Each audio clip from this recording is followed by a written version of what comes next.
کل سے اگلا سوال ہمیں عرفان احمد صاحب نے پیرس فرانس سے پوچھا ہے۔ وہ کہتے ہیں کہ کیا نماز جنازہ میں یا عید کی نماز میں صفوں کا طاق ہونا ضروری ہے؟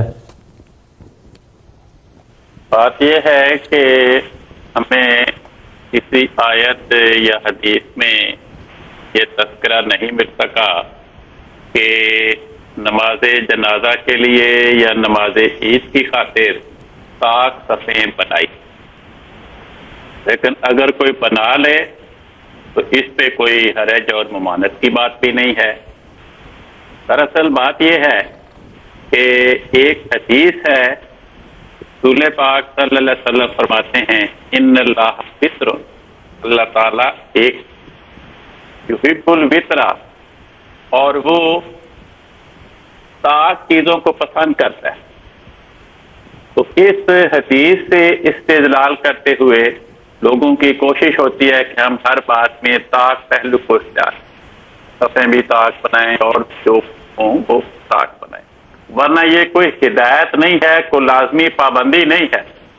جنازے کے بارے میں صرف اسی بات کا 3 قسم کی احادیث ملتی ہیں۔ ایک حدیث کے الفاظ ہیں کہ رسول پاک صلی اللہ علیہ وسلم نے فرمایا جس شخص کی نماز جنازہ میں 3 صفیں ہوں وہ اس کی بخشش ہو گئی، یعنی تعداد کی طرف اشارہ ہے۔ چنانچہ ایک مسلم کی حدیث میں لکھا ہے کہ جس مسلمان کی نماز جنازہ میں 40 ایسے انسان شریک ہوں جو شرک سے اپنے تئیں بچاتے ہوں تو اللہ تعالیٰ ان کی دعائے مغفرت کو قبول کر کے اس میت کی بخشش کا سامان کرتا ہے۔ ایک حدیث وہ بھی مسلم کی ہے، فرمایا جس میت کے جنازے میں اتنے مسلمانوں کہ ان کی تعداد 100 تک جا پہنچے اللہ تعالیٰ اس میت کو بھی بخش دیتا ہے۔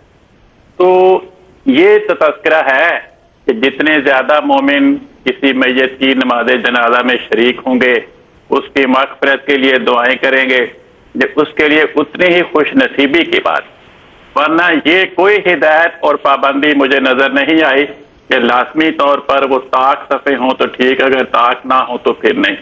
البتہ یوں لوگوں نے اس بات کو پسند کیا کہ چونکہ حدیث میں لکھا ہے کہ اللہ تعالیٰ طاق کو پسند کرتا ہے تو ہم اس میں بھی کوشش کریں کہ طاق صفیں بنانے، تو بنا لے اگر کوئی حدیث کی بنا پہ، تو اس میں کوئی قابل اعتراض بات نہیں۔